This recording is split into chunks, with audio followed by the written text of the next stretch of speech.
kind of like, I can't even remember. I think it was stuff that was going on towards the end of his career. That maybe I have a friend who's been like, did you know the Damascus? Okay. But anyway, so I must have like kind of was interested in reconnecting. Okay, here we go.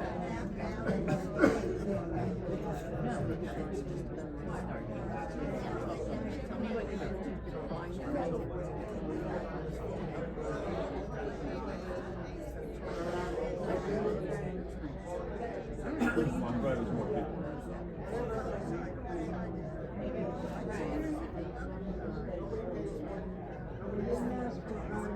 You could go out and stay inside like the boat.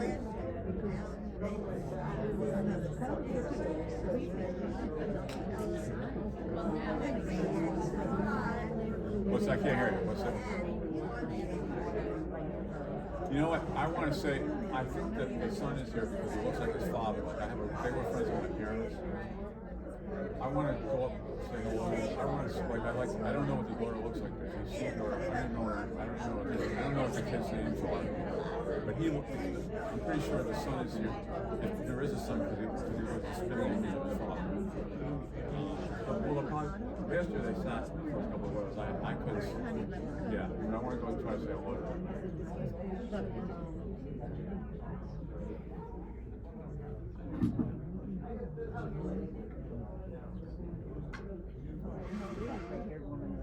Good morning, everybody. Welcome to our Dr. Lewis and Felice Schrager Memorial Lecture. And I'm going to introduce our author in just a moment. However, I'm guessing that many of you are kind of feeling what we're all feeling right now, because we're literally stuffing ourselves into this room right now for this talk. So not at all apropos to what's going on in the world around us. But before talking about the author and his latest book and letting him have a moment to talk to us about what's going on, I want to invite Larry to say a few words about this morning and about the Thank you, Rabbi. Begin with friends, Romans, countrymen, except that's the wrong script. Try again. Good morning. Thank you all for coming out. My name is Larry Schrager, and on behalf of myself, my wife Rosella, my sister Victoria, aka Vicky to me, we're here today in remembrance of my parents, Felice and Lou Schrager. I can't think of a better way to honor their memory than to celebrate their love for learning and tikkun olam, seeking a better world, with what I know will be a thoughtful and thought-provoking talk.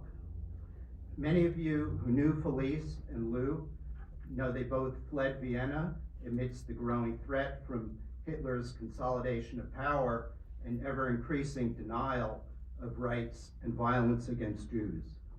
It was only after starting a new life in a new country as teenagers that they first met. Fast forward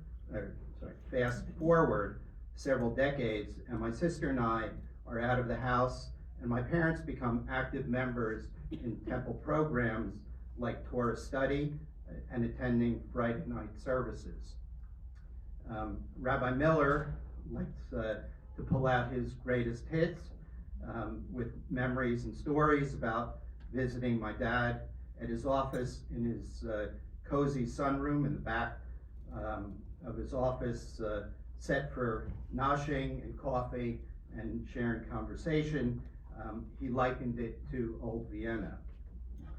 Others included stories of my mom nodding off during services and yet insisting that she was awake the entire time. Remarkably, she often could recall salient points better than many of the wake crowd. And that was in the era of pre-woke, by the way.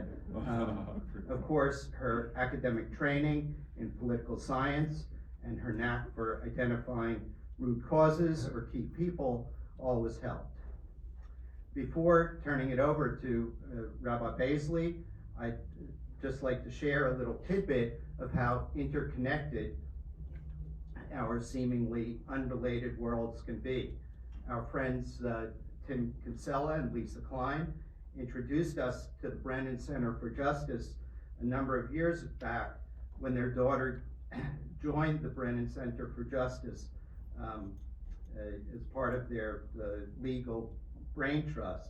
So early this spring, we joined a Brennan Center Zoom presentation featuring a journalist and scholar of the electoral process named Ari Berman.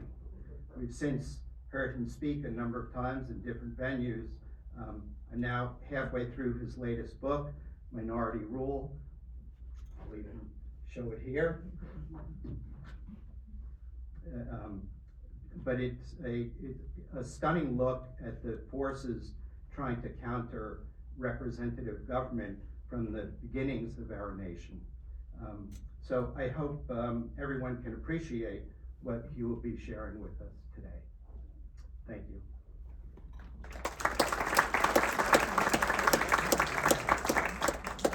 Thank you, Larry. And remarkably, to this day, I believe Rabbi Miller swears that the only service your mother stayed awake for was his retirement service. That was the only one she did not fall asleep at. You know, I did not have the fortune of knowing your father, but I got to know your mother quite well. And to this day, I still worry whether or not the coffee is hot enough at our sukkah lunches. But when we were talking about who we should bring in for today, not knowing what the election results would be, we thought back to some of our previous Schrager lectures and wondering, in keeping with thinking about what Felice would have wanted. And we thought back to after the 2016 election, where we brought in a speaker to talk about the state of America. We thought about previous speakers like Ambassador Norman Eisen, who came in to speak about the status of America, but also how he used thinkings of the Talmud to construct the White House Code of Ethics when he was White House counsel. And we really thought about what type of speaker would be good for this morning as a good testament to what Felice, at the very least, but also Lewis would have wanted us to be grappling with as a sense of Torah right now in this time, in this day of age of us as Jews in America, which is a little bit more frightful than it might have been a couple of years ago. And you immediately thought of Ari Berman and what he's doing in terms of his thinking about voting and elections and the state of America. Ari Berman is the senior reporter for Mother Jones and a fellow at Type Media Center. He has written extensively about American politics, voting rights, and the intersection of money and politics, which is, I'll leave that alone. Ari was the first national reporter to cover voter suppression during the 2012 election, earning widespread acclaim for his coverage and pushing the issue into the national spotlight. Is the author of Give Us the Ballot, The Modern Struggle for Voting Rights in America, which was a finalist for the National Book Critics Circle Award for nonfiction, as well as Herding Donkeys, The Fight to Rebuild the Democratic Party, and Reshape American Politics. Again, no crystal ball as to what was happening when we brought Ari in. His writing has also appeared in the New York Times, the Washington Post, the Rolling Stone, and he is a frequent commentator on MSNBC and NPR. He has won the Sidney Hillman Foundation Prize for magazine journalism and the Izzy Award for Outstanding Achievement in Independent Media, and is also the author of the new book that Larry brought up, Minority Rule, The Right-Wing Attack on the Will of the People and the Fight to Resist It. I'm really excited to hear what he has to say, because we're also, I think many of us in the room are not just looking at Ari right now in terms of academic knowledge, but also maybe a little pastoral care at the same time. So without further ado, Ari, Bavakashav, welcome on stage.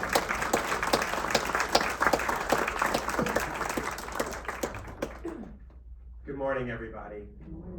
I told the rabbi I'll be the rabbi for the day. So I really appreciate the congregation for having me. Thank you so much to the Schrager family for hosting me. I'm sorry I don't have a story about your mother falling asleep, but I feel like I already know her well, and I can relate as well to that way of doing Judaism. I guess since it's Sunday, this is more like our version of church. I don't necessarily have the most uplifting sermon, but I will do my best to talk about where we're at, a little bit of the context, I think, behind the election, and where we go from here. So I cover voting rights and democracy issues. So that's what I'm going to talk about today, as long as we still have those things in our country. And I want to start by taking you back before the results came in.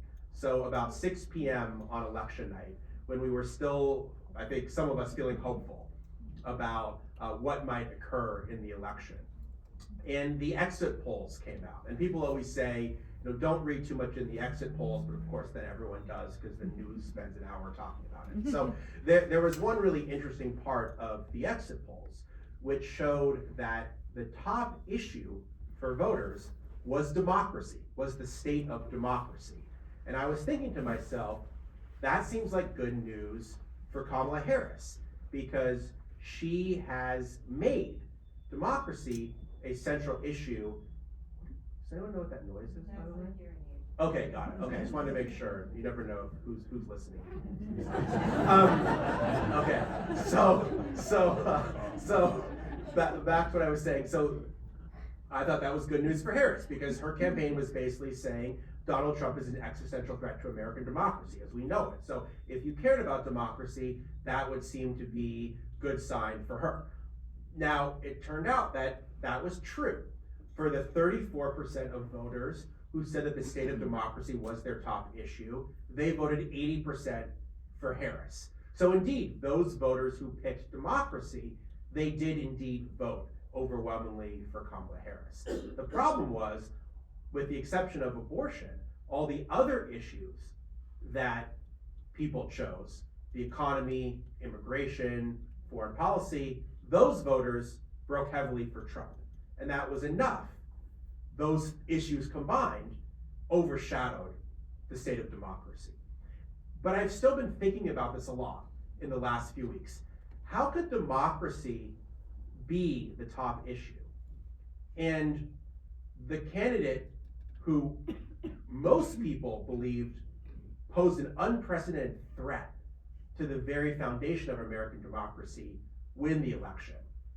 And I've been thinking a lot about this. And what I concluded is that a lot of people are unhappy right now with the way American democracy is going. And they felt that way for a long time. There was a poll last year, a very detailed poll from the Pew Research report, and they asked people their feelings about American democracy. Only 4% of Americans felt that the American political system was working very well or extremely well. So there was widespread dissatisfaction with the state of American democracy. There was a New York Times poll before the election that found that 45% of Americans didn't think that American democracy had done a good job of representing people. There were much higher numbers of people, 80% of Americans felt like there was too much money in the system, that the parties favored themselves over working class, ordinary Americans, that the political system was skewed in so many ways to benefit a powerful elite instead of the common man or woman. And so if you think of that as your perspective, you think that, yes, people chose democracy as their top issue, but a lot of people weren't happy about democracy, that helps explain why they might choose the person who wants to burn the whole system down, as opposed to the other candidate who they perceive as defending the status quo. Indeed, if you look at the polling, the people that said more than any other issue that the United States needed to change, they voted by 50 points for Donald Trump. So we had a situation where it felt to many people like the Democrats were defending a status quo system that was not working for them. And the other party was more willing to change that system or burn it down altogether. Now, I think that's going to prove to be a mistake. I think that a lot of people are gonna have buyer's remorse and are gonna realize what happens when we start to lose democratic rights. But nonetheless, I'm trying to contextualize how we got to this place, because one of the reasons why I decided to write my new book, Minority Rule, was because I believe that while Trump is certainly an accelerant to the democratic crisis we're facing, I also believe that he is a product of a broken political system. And the brokenness of that system often doesn't get enough attention. And one of the things I wanted to do in my book was go back to the beginning and try to explain how we got to the place we're at right now, so people could understand how Trump and Trump-like figures are so influential in the first place. So I did one of the things that I'd never done before in my life. I actually read all the constitutional debates in 1787, and I wanted to start there because it's really fascinating. In many ways, the decisions by the founding fathers really shaped the direction of the country in the 230 plus years since. And of course, the founding fathers are often portrayed as these geniuses in white wigs. Many of them are rapping, if you've seen Hamilton nowadays. And they had this very utopian, idealistic language about democracy. In the Declaration of Independence, it says that democracy is based on the consent of the governed. It says that all men are created equal. Leave aside that women weren't included in that, but all men are created equal. So they had this really lofty ideals. They had revolted against a government that was governing them from 4,000 miles across the Atlantic. And the idea was that the government was going to be as close to the people as possible. But the thing is, the founding fathers also realized they were a distinct minority in the country and that their interests needed to be protected. They were a white, male, property holding, many of them slave holding elite. And they created a system that benefited those people over a much larger majority. So in most states, only white men with property could vote, which excluded a lot of people from voting. Poor white men, women, African Americans, Native Americans weren't even considered citizens until 1924. Interestingly enough, women could vote in New Jersey very, very briefly, and did. And then there was a backlash and those voting rights were taken away. So the government from the beginning was constricted in terms of who could participate. Then you look at the institutions they created. The House of Representatives was the only popularly elected part of the government. So only one branch of one part of the government was popularly elected. The Senate was designed very explicitly to be an elite body, kind of like the British House of Lords. They didn't trust the people to elect the president, so the House was the only democratically elected part of the government. But even the House wasn't that democratic, because what you saw is these powerful minority factions gained power over the expense of the broader public good. So when it came to the House, the slave states said, we're outnumbered compared to the free states, so we need more power. So they came up with a 3/5 clause, which is that African Americans are going to be counted as 3/5 of a person, but only for purposes of representation. Meaning they didn't have 3/5 of rights when they were enslaved, but they had 3/5 of rights when it came to counting, which gave white slaveholders more representation in the Congress. So that was one way that the federal government was skewed. Another way was that the Senate wasn't going to be directly elected, but James Madison from Virginia, who was one of the most influential founders, really kind of wrote the Constitution. He says the Senate should be based on proportional representation, because if it's not going to be directly elected, at least it'll represent the greatest number of people. Then the small states began rebelling. They said, we'll be outnumbered by the large states. And the Attorney General of Delaware, who was a classmate of Madison's, gets up and gives a speech to the convention. He says, we will leave the Union if you don't give us the same level of representation in the Senate. And he actually said the worst thing you could say in 1787. He said, we'll join France if you don't give us the same level of representation. So then the small states get the same level of representation as the large states. And Madison says this is going to allow a more trifling minority than ever to control the federal government, because he foresees a day when sparsely populated western states are going to be admitted to the Union, and they'll have the same level of representation as the larger states. So the House becomes skewed, the Senate becomes skewed. Then it comes time to elect the president, and they say, well, the president can't be popularly elected. We don't trust the people to elect the president. The country is going to be too big, or it'll be dominated by the large states, or whomever. And Madison actually gets up and he says, I think the people should pick the president.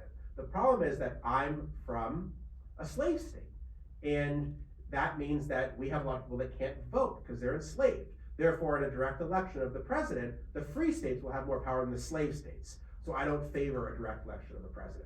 So instead they come up with this very complicated electoral college system where basically states will appoint the electors and the electors will choose the president. And so the House is skewed by the Three Fifths Clause, the Senate's not elected, the president's not elected, you have unelected senators and unelected presidents choosing Supreme Court justices. So you start to see how the government is skewed.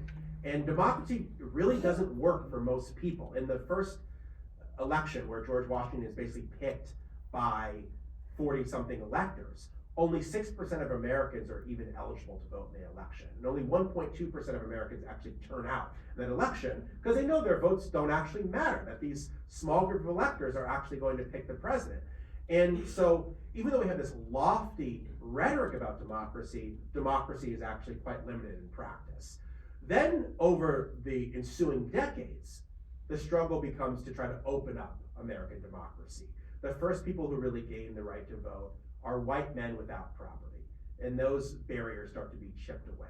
Then one of the most monumental things happens after the Civil War, when we pass the 13th and 14th and 15th Amendments, and equality is really written into the Constitution for the first time.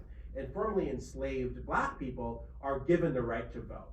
And the 15th Amendment says that the right to vote shall not be denied or abridged on the basis of race, sex, or previous condition of servitude. And so what happens is in the South, you start to have multiracial government for the first time. You have formerly enslaved people who help write new constitutions, places like Mississippi.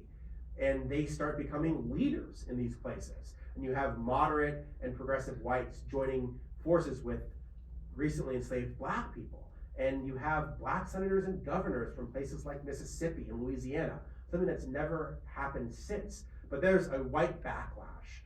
And the conservative white Southerners begin taking back the South, first through violence and fraud and force. Then they start changing the laws to disenfranchise people through things like literacy tests and poll taxes and grandfather clauses. The federal government basically gives up. They say, we don't want to deal with this anymore. And you have a situation where African Americans are given the right to vote, but the right to vote is basically taken away from them for nearly 100 years. And I think that is a very relevant part of our history right now, because it shows that democratic rights can be expanded, but they can also be taken away.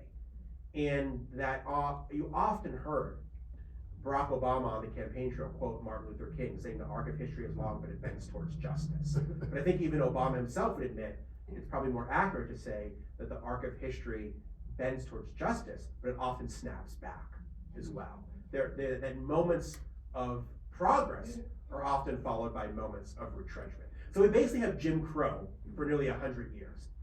And what starts to change is the civil rights movement of the 1950s and 1960s starts to change that. And my previous book, Give Us the Ballot, about voting rights, is named after the first major speech that Martin Luther King gave at the Lincoln Memorial when he was just 27 years old. It was a precursor to the March on Washington. He basically said, give us the ballot, because the ballot's going to be the kind of thing that begins to change the country when we have the right to vote. And of course, many Jewish leaders stood side by side. There's that famous picture of Rabbi Heschel marching in Selma, Alabama, alongside Martin Luther King, and they're wearing leis that they were given from members of Hawaii.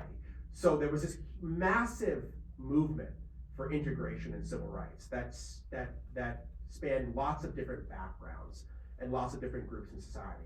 And so this remarkable 15-month period from July of 1964 till October of 1965, and we pass the Civil Rights Act, first off, in July of 1964, which begins to strike down barriers in education and housing and schools and all sorts of other things, starts to integrate those kind of things. Then we passed the Voting Rights Act in August of 1965, which strikes down those literacy tests and poll taxes and grandfather clauses that had prevented African Americans from voting so long in the Jim Crow South.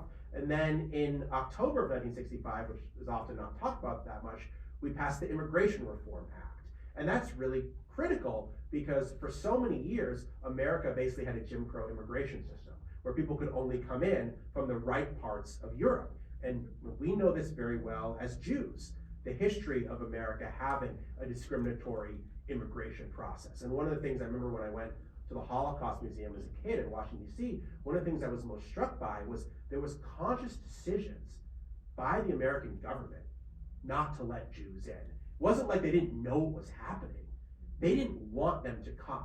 And it was an extreme case with the Jews, but a lot of people were treated that way when it came to our immigration system. So these three laws, the Civil Rights Act, the Voting Rights Act, the Immigration Act, they transform American politics. It democratizes the country. It also changes the demographics to a huge extent. It puts America on the path to becoming a true multiracial democracy for the first time, and puts America on the path to eventually becoming a majority-minority country.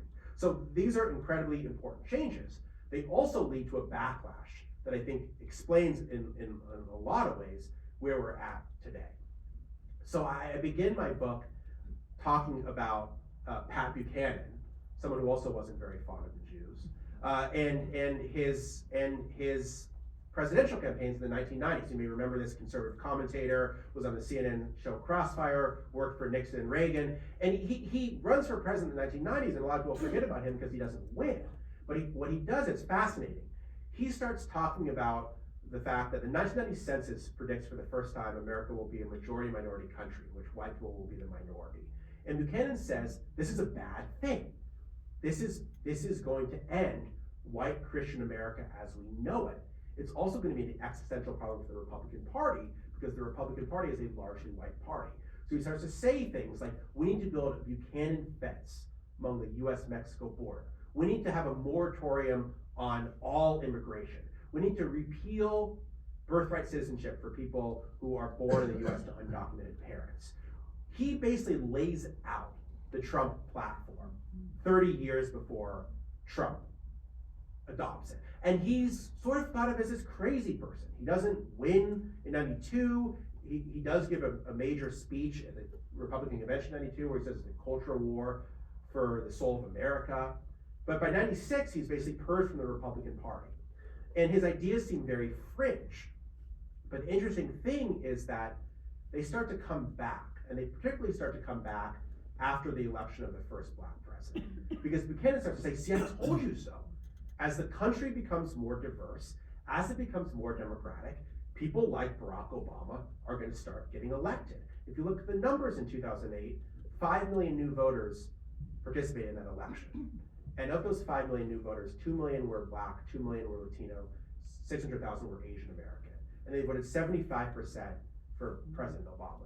And this was known as the coalition of the ascendant, the idea that young people, people of color, moderate to progressive whites were going to join in a new kind of coalition that represented the future of America. And that was largely true. But the thing is, it led to a backlash.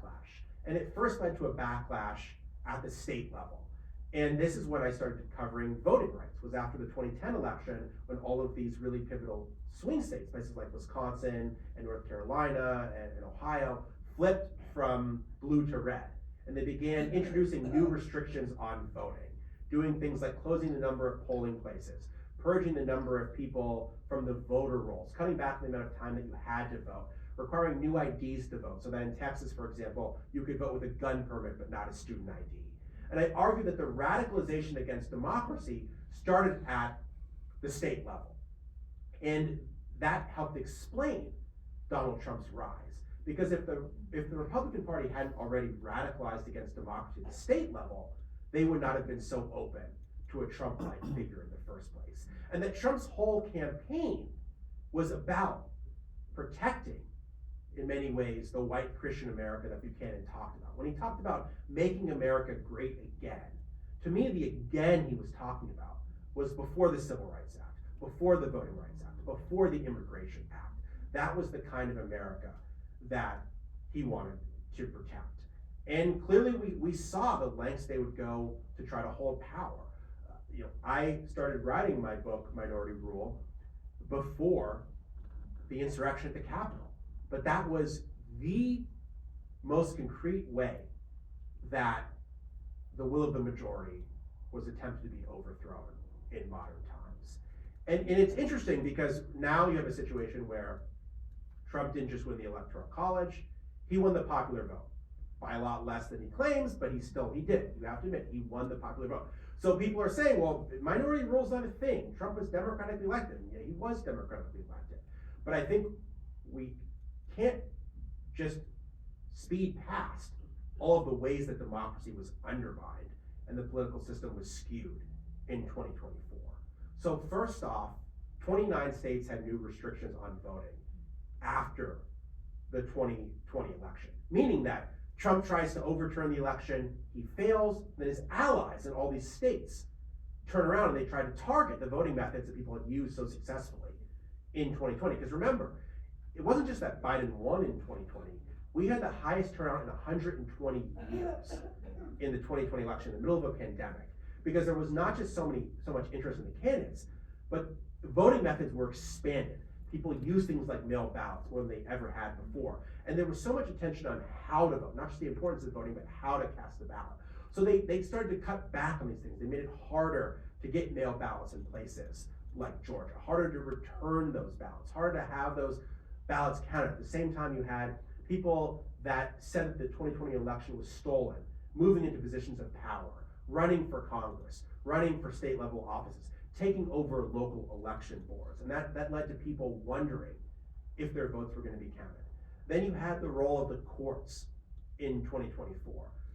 I think people forget, Donald Trump was supposed to have two major trials in Florida and in Washington that never occurred because of his allies on the courts. You had one judge that was appointed by him in Florida, just straight up canceled a trial. Then you had the Supreme Court. And it's important to remember, 5 of 6 conservative justices on the Supreme Court were appointed by Republican presidents who initially lost the popular vote and confirmed by senators representing a minority of Americans. That court then delivered for Trump, basically saying he's not going to have to go to trial for inciting an insurrection. And oh, by the way, he actually has the power of a king. Now, I just keep thinking, how different would the election have gone if you had Trump go to trial for storing his classified documents in a golden bathroom in Mar-a-Lago, but more importantly, for inciting an insurrection? That was an issue we talked about in the campaign, but it was never presented fully. It was never presented in a court of law in a way that the people could really follow. And so I think that completely changed the entire campaign. I think the campaign would have been completely different, and these things would have been much more top of mind. And the number of voters that would have said the state of democracy is the most important issue might have, instead of been 34%, might have been 44% or 50%, if that had been the thing that was on the most people's minds. Then, Rabbi, you mentioned that I covered money in politics. That was another thing that dramatically changed in this campaign. In 2020, when Trump lied on Twitter about mail voting, for example, those things were flagged as fake news, exactly. In 2020, you had the biggest spreader, in 2024, you had the biggest spreader of disinformation owning that platform. And that platform, far from flagging disinformation, was spreading disinformation, was leading people to believe, for example, that migrants were crossing the southern border and illegally voting in US elections, which is illegal, impossible to do, and makes no sense for why they would travel so far in such horrific conditions to then risk deportation simply for casting a ballot. But nonetheless, you heard this over and over and over, and it reached billions of people, this kind of rhetoric. You probably have to go back to William Randolph Hearst, and I would argue maybe not even then does it rival the level of disinformation that Elon Musk had and the power that he had in this election, where he's not just overseeing the spread of disinformation, but he's contributing $350 million to Trump's campaign. directly and also through his super PAC. He's basically running the ground game for the Trump campaign in all of these pivotal swing states. So we ended up moving in a lot of ways to a much more oligarchical system in 2020, where a handful of people are controlling the spread of information and also controlling who is getting the money and what their priorities are in response to getting that money. And a lot of this disinformation targeted the Jewish community. If you were a Jewish voter in Pennsylvania, you saw ads saying Kamala Harris is the best friend of Hamas. She hates Netanyahu. She doesn't want the state of Israel to exist. None of that was true, but that's what they were saying. If you were an Arab American in Dearborn, Michigan, it was the opposite. You saw ads saying Kamala Harris is the best friend of Israel. Kamala Harris standing side by side with Netanyahu. Kamala Harris saying she's not going to do anything for the Palestinians. And to some extent, both communities believed this. Now, I think the Jewish community was a little bit more shrewd about it, but in Dearborn, Michigan, which voted overwhelmingly for Biden, Trump easily won.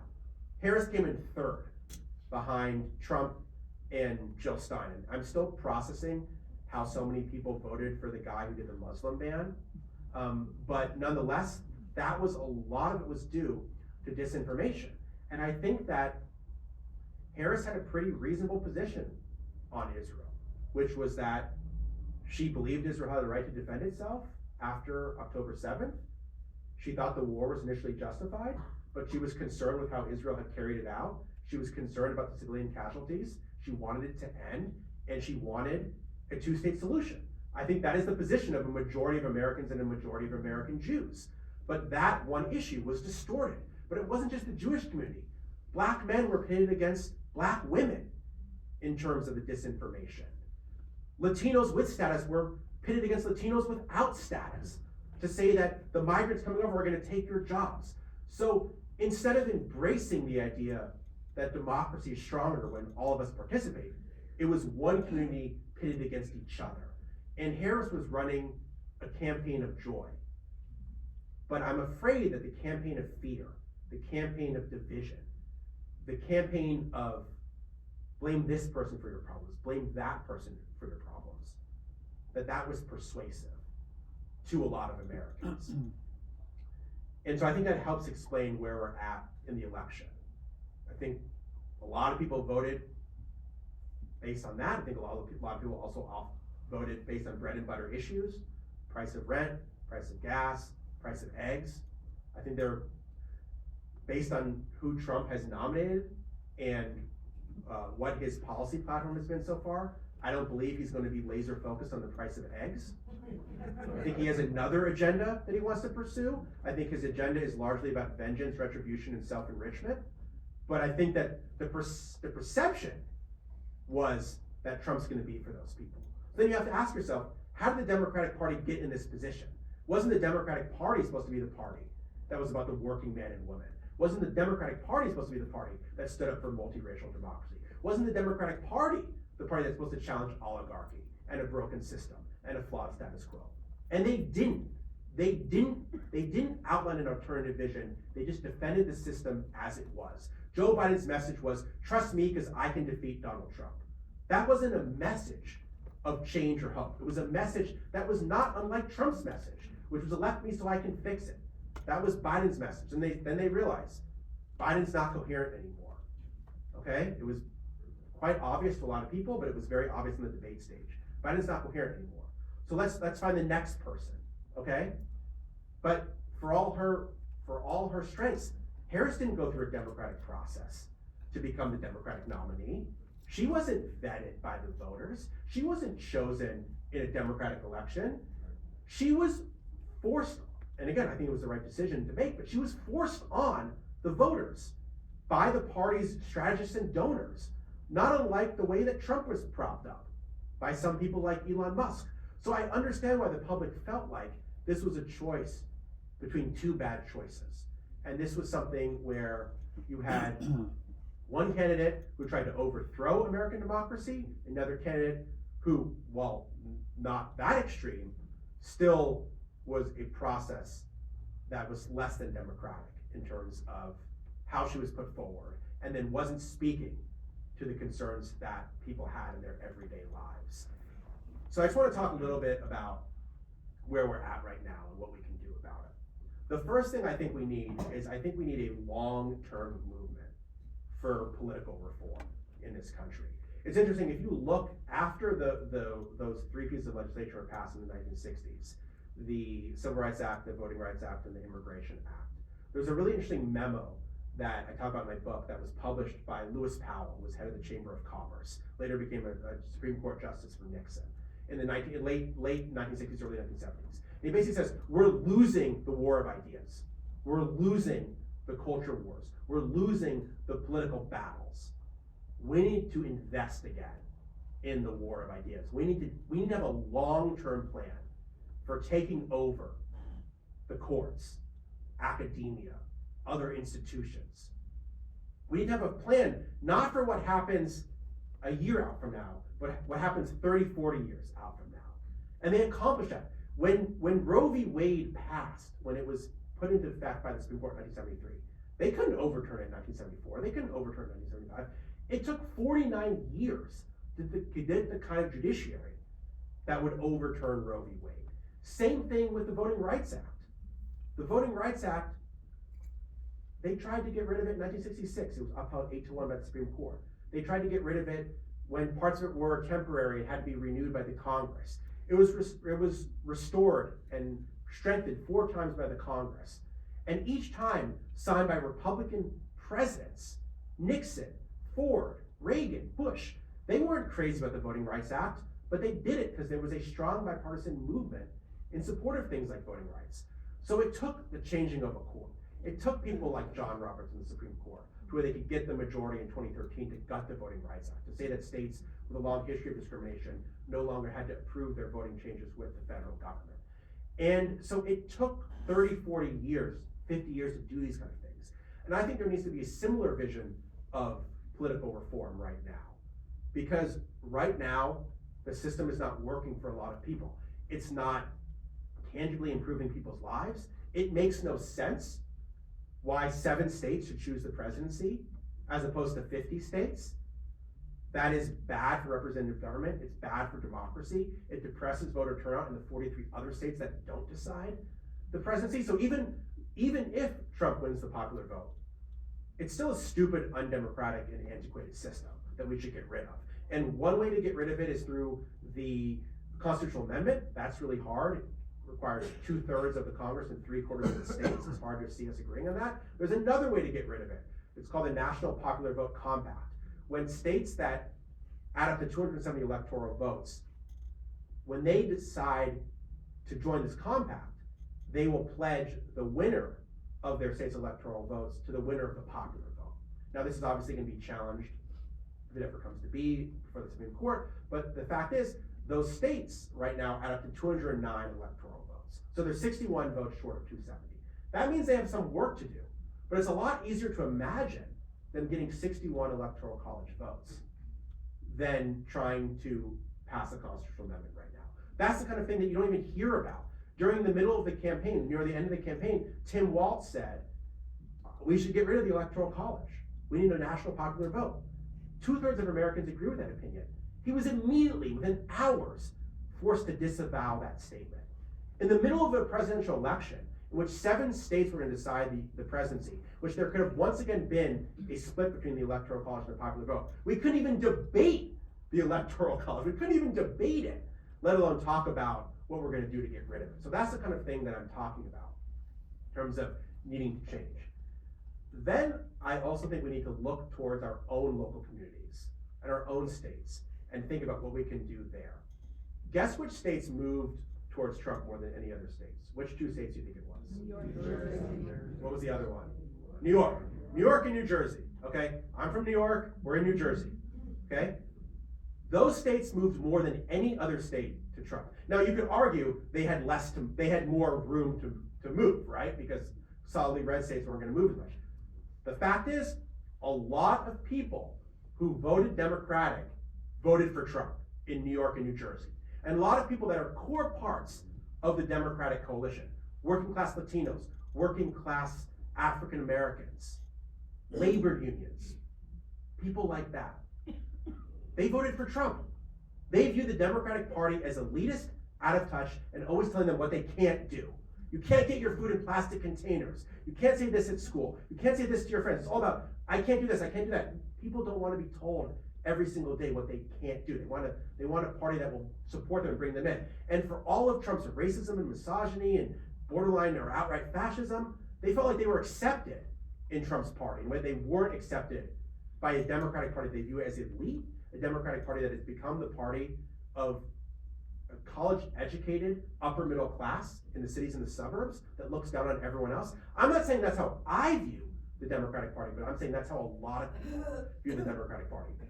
So there's a lot of work that needs to be done at the state and local level to win those voters back. And there's going to be a lot of work that needs to be done to help those people that are the least vulnerable in society. Because it's going to be hard at the federal level to prevent a lot of bad things from happening. I mean, they have control. They have control. They're going to do, some things are going to fail, like trying to put a sex trafficking child predator as attorney general. That might be a bridge too far. But by and large, they're going to succeed in what they want to do. So it's going to be on a lot of people, and quite frankly, congregations like this, to help the people that can't defend themselves, and to start to rebuild the idea of solidarity. Then instead of pitting one community against each other, understanding that we have to look out for those who are less fortunate, for those that don't have the political capital or the political power to defend themselves. And you remember after the 2004 election, when again there was lots of predictions of the Republican Party controlling America. Indeed, they did have all three branches of Congress after George W. Bush's re-election. Howard Dean became chair of the Democratic Party. And you remember he was famous for the Scream and all that other stuff, but he had this vision for what he called a 50-state strategy to rebuild the Democratic Party, not just in the 7 battleground states, but in all 50 states. And he understood, number one, there's always races to win there. Number two, these are the neighbors who are going to knock on doors and start to rebuild the Democratic brand. And more importantly, the Democratic Party is only going to be as strong as its weakest link. And if the Democratic Party is about 7 swing states and nothing else, that doesn't help the people in the other 43 states. It doesn't give them any kind of alternative. And there's also a lot to do at the state and local level. The fact is, control of Congress in many ways was determined by New York, by New Jersey, by California. These blue states that weren't battleground states in the Electoral College, but had a lot to do on the local level. And quite frankly, New Jersey hasn't always been the most democratic place in the Union. I think you could argue it's still not the most democratic place in the Union if you look at some of what's been happening in state politics. I was in court once in North Carolina. North Carolina passed this law in 2013 that cut back on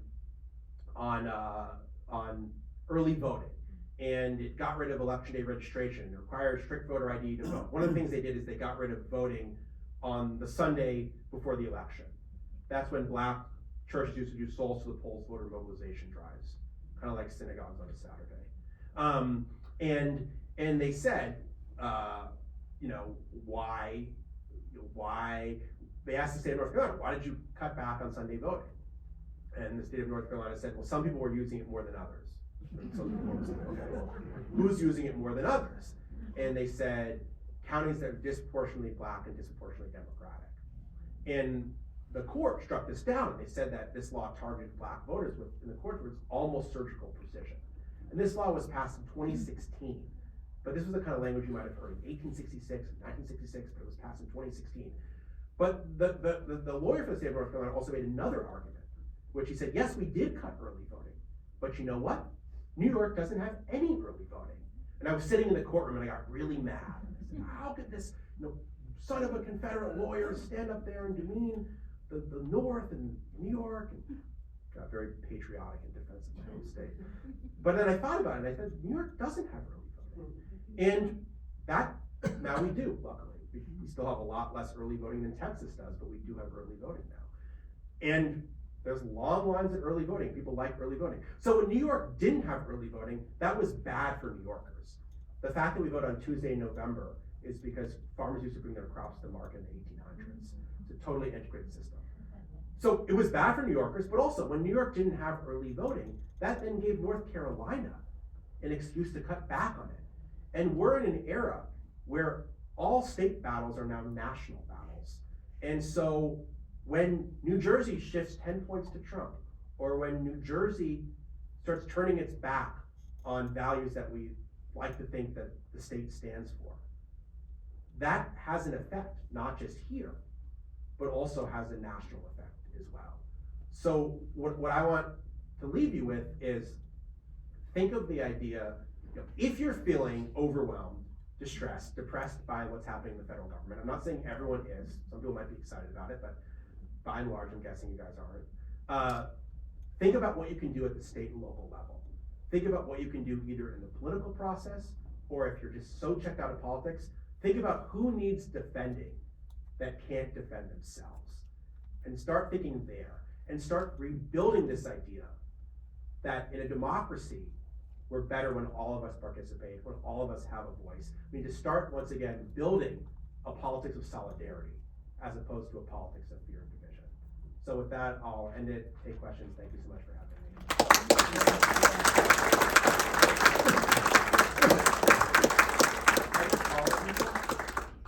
Any questions? There's never any questions. Yes, now, you had mentioned the fear that a lot of people have by going with, the Democrats. Yeah. But don't people look at what Project 2025 is about, and that a lot of that is giving more power to the executive branch and Yeah.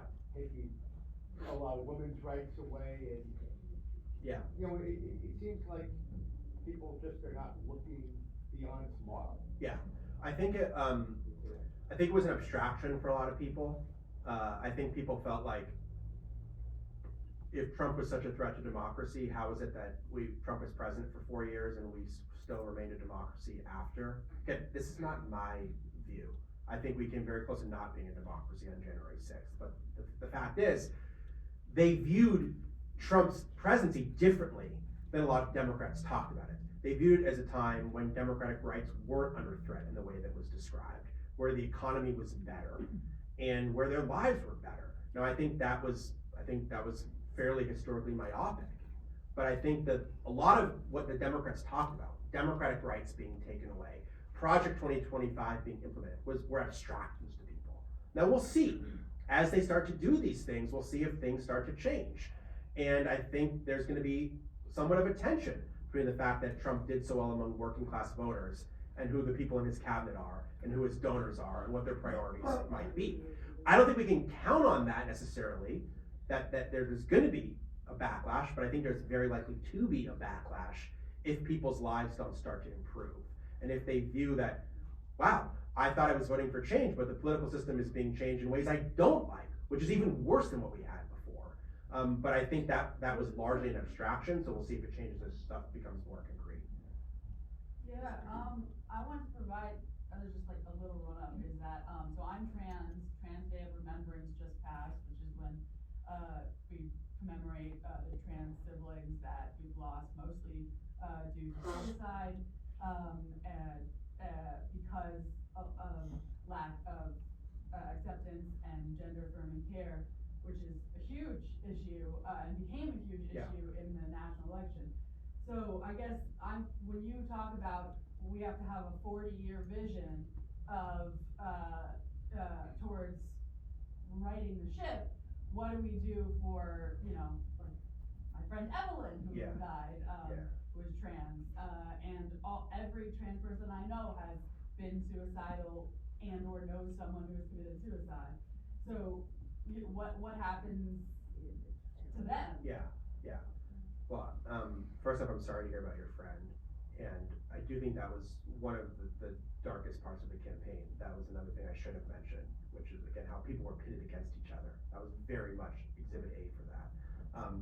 I thought a lot of those ads were very over the top, especially the one where they said, Kamala, they called her crazy Kamala, and they said that she's gonna give sex change operations to illegal migrants, which I was like, how is that gonna buy that. But apparently that was one of the best performing ads for Trump, which is scary. It's scary that a lot of that stuff worked, or that people tolerated it. And this is where, again, I get back to the politics of solidarity, of defending people that are more vulnerable in society. That, like, I think there's a lot of people that are saying, like, the Democratic Party needs to shift its position on this and shift its position on that. And what I worry about with that is that who's gonna defend people that don't have the political capital to defend themselves, or possibly might have unpopular positions, but are still worth defending, right? Because my guess is, if you ask the majority of Americans in 1941, should they let Jews into the country, the majority of Americans would have said no, because they weren't Jews. And they were fighting a war in Germany, not because of the Jews, because the Germans attacked. So, like, I think that at times, I think, generally speaking, it's good to follow the will of the majority. My book is called Minority Rule, but I think at times there are people that are not the majority that also need to be defended, particularly historically disenfranchised or vulnerable groups. And so I think that hopefully that's something that people can come together on. I think, again, like, when they pick a fight over, like, whether the first trans member of Congress should be able to, what bathroom that person should use, I think, to me, that's a distraction from like, that's an important issue, but, like, that's a distraction from the problems that people are facing and the things that people voted for. So again, it's like, is the Republican Party focused on the price of eggs, when the main thing they seem concerned about is what bathroom someone's gonna use, you know? So I think, again, like, it's not turning its back on someone, it's defending their rights, but then also weaving in a broader narrative that says that we're stronger when we protect each other. And that was largely missing from the last campaign. I'm concerned about Trump's tariff plan. Yeah. If it goes through and our economy is messed up, Yeah. do you think that would help the Democrats in 2 years? Probably, yeah. Again, I think that's something that wasn't very well thought through. I think a lot of voters thought, oh, we're just gonna screw over China or Mexico, not realizing that they're gonna be the ones that get screwed over instead. And that the prices they're concerned about are gonna go up. I do think, however, that Trump was onto something when he criticized trade deals, when he criticized anger towards China. And one of my biggest criticisms of the Democratic Party was how the Democratic Party embraced free trade in the 1990s and promised everyone that it was going to lead to a better quality of life, when in fact wasn't the only thing, but trade deals like NAFTA contributed to the deindustrialization of so much of America. So many of those deindustrialized places are the places where Trump ran strongest, where people lack hope and options and are angry at the status quo. So I do think Democrats are gonna, while not necessarily going for tariffs, are gonna have to figure out a way to build a different kind of economic system that is not viewed as simply something that's pro-Wall Street or pro kind of unfettered globalization. But I think the problem that people have is they look at Trump supporters and they say they're a bunch of oligarchs. They look at the Democrat supporters and say they're a bunch of oligarchs too. They're just slightly different, more progressive oligarchs. So I mean, I think the trade thing is something where Democrats are gonna have to sort of take a hard look and figure out if, like, maybe it was justified in the 1990s, but a lot of the promises that were made about globalization in the 1990s, those did not come true. And actually, Biden did a lot of good stuff about building back industrial policy and creating new jobs. He didn't talk about it, he didn't sell it well, but I think there was a beginning of a policy. He didn't sell it at all, exactly. There was he passed the Inflation Reduction Act, which was a horrible name it wasn't actually about inflation. It did all these things to create new jobs. And people had no idea about it. They had no idea what it did. They didn't know that was an example of things in a democratic process benefiting people when people didn't know about it. So I think that the tariffs could have a backlash, but I do think that Trump is onto something in a way that he talks about places that have been ravaged by globalization. Next to you. Yeah. Do you think, now that Matt Gaetz, perhaps the sacrificial lamb, is out of the way, that the other horrendous cabinet picks are gonna just go through? I think we'll see. I think most of them are going to go through because I think most Republicans want Trump to be successful. They don't want to pick a drawn out fight. I think there could be one or two more that still, the defense secretary, whose main qualification seems to be that he's a Fox News host, seems, I think, still problematic for them. I do think that I do think that sometimes we're in a bit of a bubble with how we view these things. For example, I think RFK is absolutely crazy, but he's the most popular member of Trump's cabinet right now during the polling. So I think we're underestimating the extent to which the public doesn't like either party. And you think like, oh, just put conventional Republicans in there. Actually, the public hates conventional Republicans. They like people like RFK, who may be a little nuts, but are willing to take on entrenched interest. Not just on vaccines, but on other issues in which some of what he's saying resonates with people. Like that corporations have become too powerful. The pharmaceutical companies have been too powerful. Or our air and water has become too polluted. So like, sometimes we have to like step out of the bubble we're at and say like, how do people, if they don't like the system that is, how do they react to these choices? But again, I think the cabinet as a whole, I think people are going to realize that they're not laser focused on improving people's lives in the way that maybe they thought when they voted. Yeah. I found it kind of interesting as a parent who suffers from this, that no one really mentioned the drug crisis in America, the meth, fentanyl, even alcohol. Yeah. As a parent of someone who lives in Pennsylvania, the amount of recovery homes, it almost makes personal homeowners look like they don't exist. There's so many of them.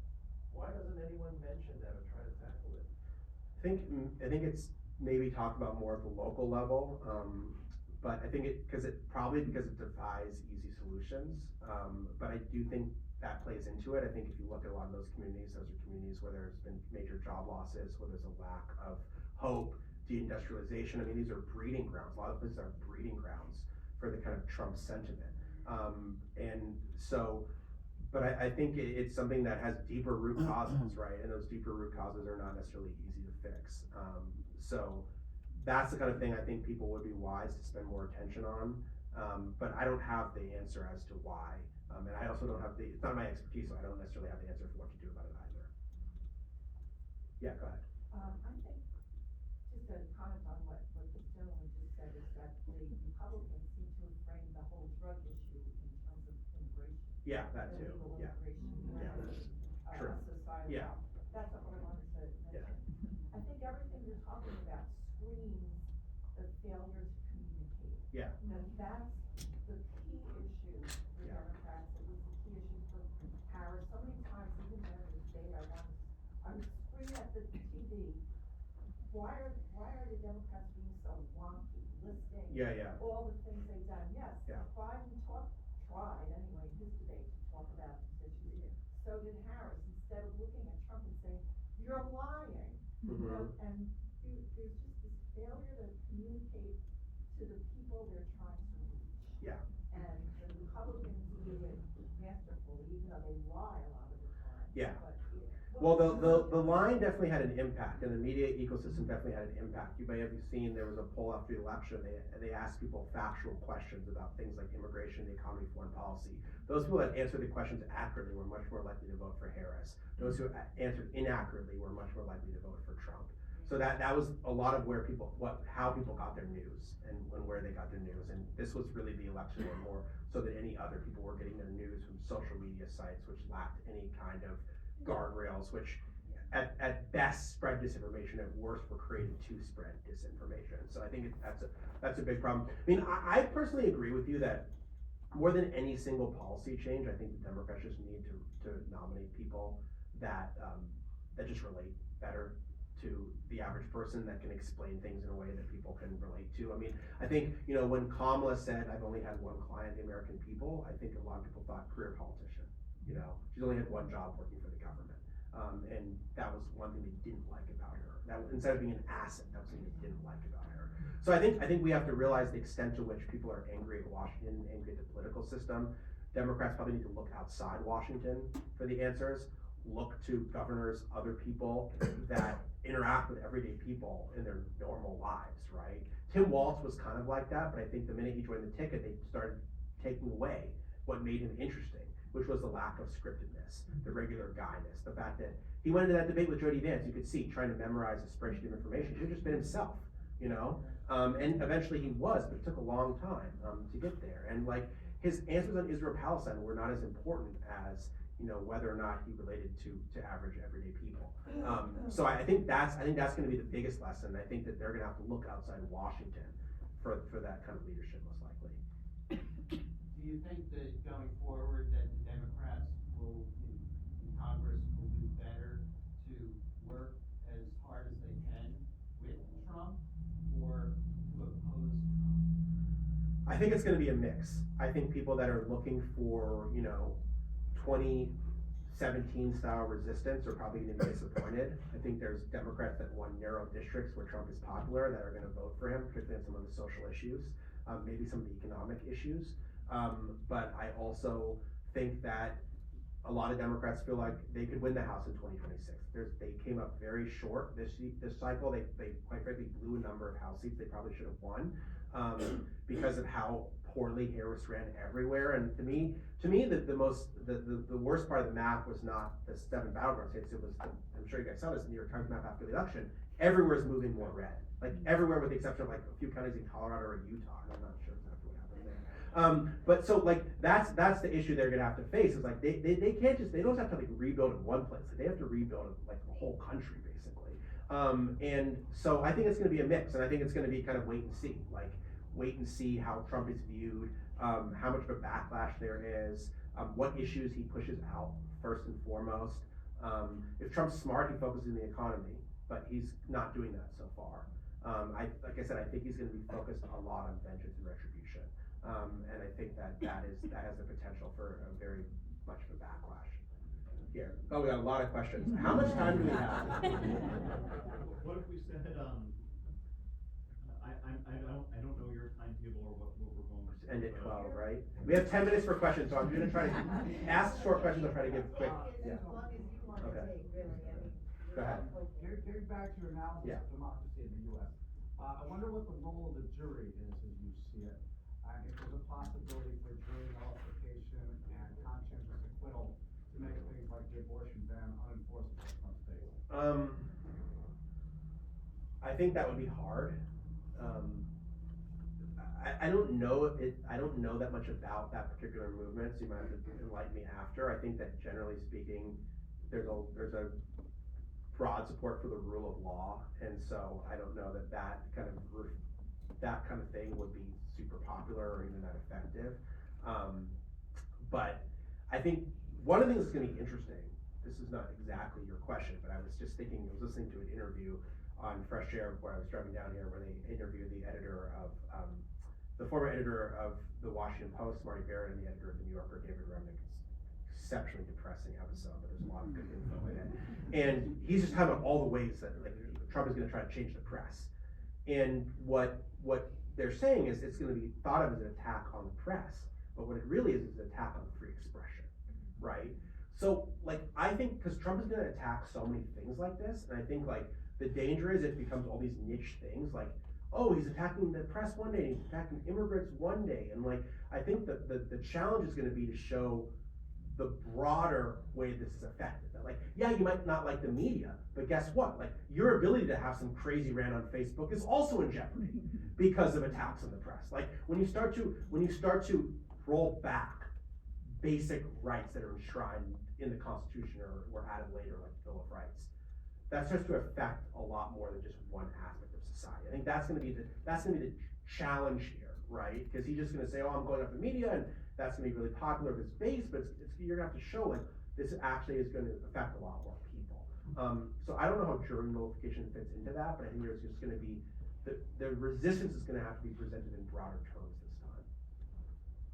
Well, you go first.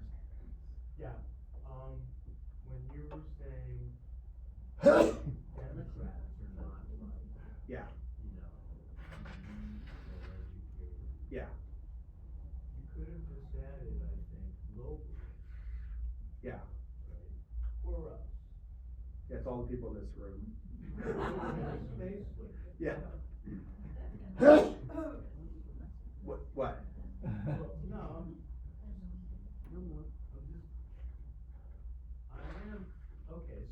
I am very concerned about specific, threats to our community. Yeah, the Jewish community. Yeah, exactly. Well, I am too, because I think like a lot of the arguments he was making, a lot of the rhetoric he was saying, lot of the people he was embracing, it wasn't not unlike the people that rose to power in the 30s and the 40s. And also the conditions in the country. I mean, these kind of like authoritarian populists tend to thrive when the economy is not doing well, and in which the people blame others for their problems, and hate and fear start to spread. And we're seeing that not just in America, but around the world. We're seeing who's winning in Europe and who's winning in, outright like neo-Nazi parties winning in Germany against. This is not just an American phenomenon. I mean, a lot of what happened in America can be explained by what's happening elsewhere, where incumbent parties that stand for moderation, they're losing, and they're being replaced by much more extreme authoritarian pseudo-populist parties. And I thought maybe it won't happen here. Maybe America will choose the French model, the British model, where they'll build a large enough coalition to defend democracy. That's clearly why Kamala Harris was campaigning with Liz Cheney. She wanted to show, let's build a bipartisan coalition where we can disagree on issues, but we can defend democracy first and foremost. I think that failed to break through the economy and other issues, but I understand why she was doing it. So I think we're gonna have to defend each other. We're also gonna have to point out that like maybe Trump doesn't have the best interests of Jews in mind. I already saw, again, this is different, but like, I saw a story where like Arab Americans were saying, we're alarmed by Trump's cabinet picks. It's like, oh really? I could have predicted that happening. So like, I think in general, there just has to be more solidarity in terms of how we think about each other. Go ahead, over here. Yeah, about solidarity. Yeah. And thank you for raising that, and thank you for raising the importance of local action. I have two comments about solidarity. They're different, but so starting at the personal level, my own feeling of solidarity with other Americans has been deeply fractured.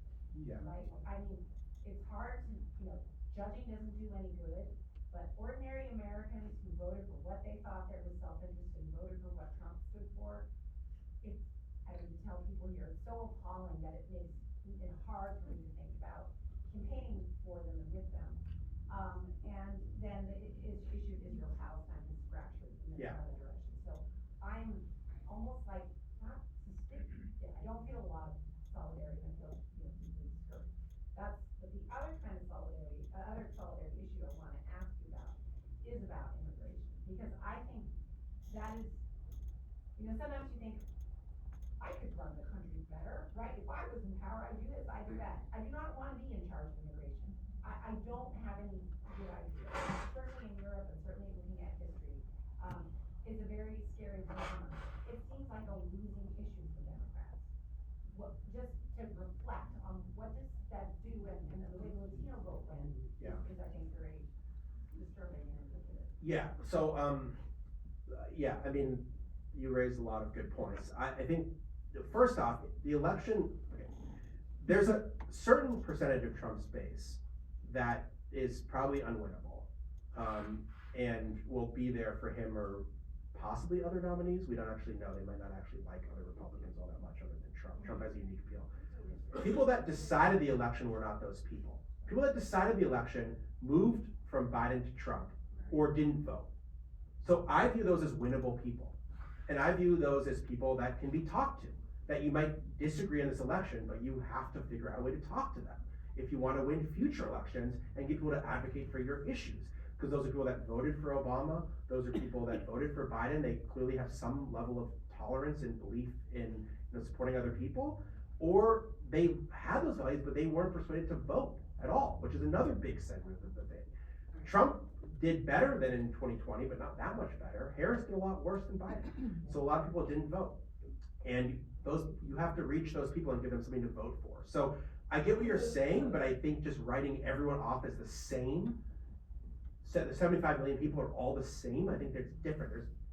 And so you might not get 65 million of them, but maybe the 5 to 10 million can be swung, or 5 million. You're trying to 200,000 really need to be swung by the end of the day. So that's one thing. I think in terms of immigration, again, like, I feel like if Trump starts rounding up people, deporting them, a lot more people are going to be impacted than they clearly thought. everyone's gonna know someone. People who have legal status are gonna know people who are close to them that don't have legal status. People live in mixed family households. So I think it's gonna be a lot, I personally think legal people will be caught swept up in this, because I don't trust them to do it in any kind of that sophisticated way. So that to me is gonna be problematic practically, but also have a lot of historical echoes of internment of a lot of other things in this country. And so I don't think it's gonna be popular. I don't think it's gonna be a losing issue, and even if it is a losing issue, I think it's a moral issue. So again, we'll see how they do it. But there wasn't very strong support for that. If you look, again, this is another confusing thing in the exit polls. People who chose immigration as their top issue, Latinos who chose immigration as their top issue, they voted for Trump, but they don't support mass deportation.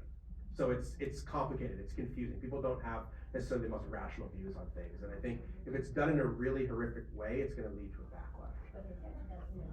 The Democrats need an alternative, and the Democrats were slow on the issue of the border. They need an alternative. The politics of this issue have moved right, so they're gonna have to understand that they're probably gonna have to do some things they wouldn't have wanted to do 5 or 10 years ago. But there's also, I mean, basically, if there's pretty clear majority support for cracking down on the border, but then giving people who are here a path to citizenship. So again, there's pretty strong support for that. That would honestly have passed the Congress if Trump hadn't torpedoed it. I think last three. You can ask me another question after. Okay, 1, 2, 3. Go ahead. I think all of us agree with what was the popular statement now that this bathroom issue is a distraction. Yeah. But I think there are a lot of people out there are saying, who raised the bathroom issue in the first place? Yeah. And how do we deal with that? The people, which bathroom trans people use, which bathroom transgender people use, and there's a first trans member of Congress elected from Delaware, and they're passing a resolution so that she can't use the women's bathroom. That's what they've been spent the last week in Congress talking about. Again, I mean, I think that maybe there has to be some compromise here, but I also don't think that demonizing, vulnerable people is going to be the way to go either. So, Democrats in red states have navigated this issue where they don't campaign on it, but when they're asked about it, they say, we support, trans people, we support what they're going through, and we don't believe it's the right thing to demonize them. So again, I think the fact that Democrats do need an answer on it, but I also think that ultimately Republicans talking about it so much, to me, it's one of those things like if they're talking about this so much, they're not focused on other issues that people believe are more important to them. So, are you speaking to a Jewish audience? Yeah. The House of Representatives just passed this bill, to allow the taking away the tax exempt status of nonprofits Yeah. that have thought, supports terrorism. Mm-hmm.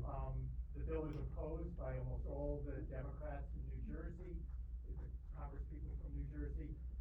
Was opposed by organizations like the ACL, yet was supported by, I believe, by the Anti-Defamation League and other Jewish organizations. How does? It was supported by the ADL? I believe. Yeah. Yeah. What's your thoughts on that? Well, there are groups that profess to speak for Jewish communities that I don't believe represent the majority of Jewish voters or Jewish Americans. I think that, you take AIPAC, for example, they campaign against Jewish Americans who hold progressive views on Israel. So is that good for the Jews? Like in Michigan, they ousted Andy Levin, who was a Jewish American, because they didn't like his stance on Israel. They said he was anti-Israel. So, I mean, again, I don't know that that's necessarily in step with the majority of Jews to just be, 100% supportive of Israel no matter what Israel does. I don't think that that's where the majority of Jews are. Like I said, I think the majority of Jews, and polling bears this out, believe that Israel was attacked on October 7th, believes that Israel has a right to defend itself, believes that Hamas is a terrorist organization, but also that the current Israeli government has acted radically, has been disproportionate in its response, and is not focused on a two-state solution, which we eventually need. People will disagree in this congregation, will disagree, but that's what a majority of Americans and a majority of Jews believe, right? So some groups that profess to speak for the Jewish community are out of step with that view.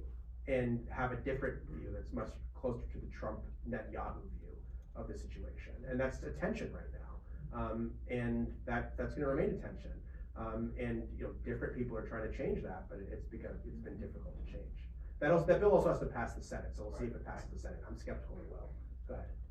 Yeah, recognizing that there's now, a vast ecosystem of right-wing misinformation and propaganda which the FCC has no control over, what nonetheless happened to the Fairness Doctrine of 1949, which is supposed to compel those holding broadcast licenses, such as Fox News, to prevent some kind of even-handedness of information?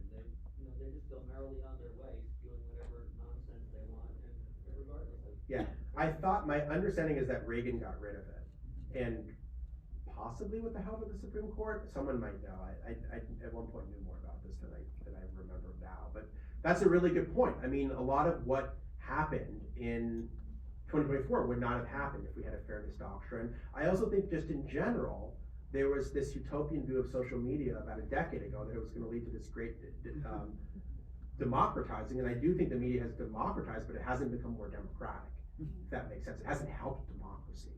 And I don't necessarily know that anyone wants to go back to the days where 3 old white guys read the news, but there's got to be some kind of middle ground between like the Walter Cronkite days and what we have now, right? And I do think we have to understand that what's happening to the media is also a threat to democracy. A lot of reason why people are getting inaccurate information from Facebook or from wherever is because their local newspaper doesn't exist, or because news is behind a paywall, or because there's been so many cuts to the industry. So I'm obviously biased. I work for a magazine, but I think we also have to understand that the role of the media goes beyond just the media. It influences so many different parts of society. And when the media becomes weak and when the media is attacked, it has lots of ripple effects. And it creates a situation where bad actors can take their place. So that's another group. Like this is what I was saying, like people who can't defend themselves need others to defend them. Well, the media can't do it alone in terms of the attacks that are coming from Trump. We need people that aren't journalists and aren't members of the press to help us defend ourselves. Because if we're under attack, it's going to make it a lot harder for us to get out the kind of accurate information people rely on that will ultimately help turn the tide.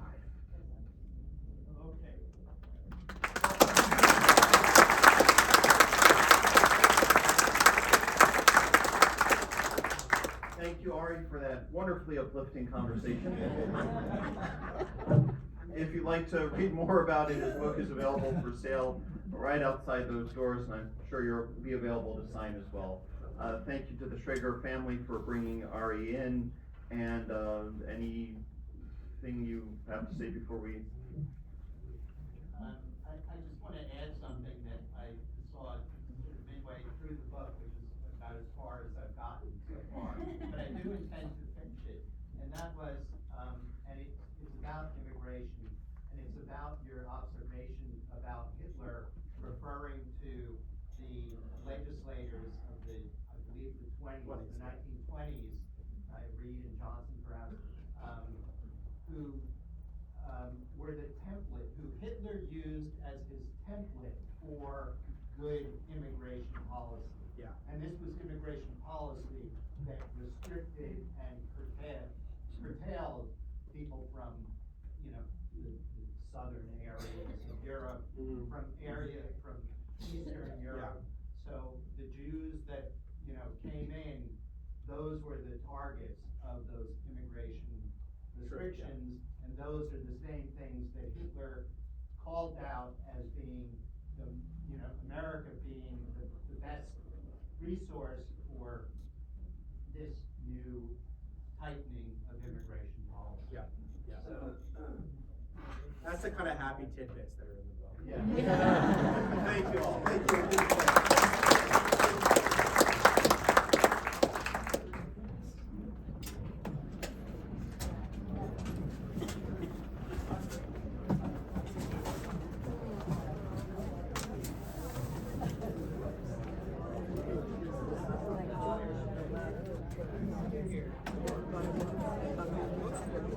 you.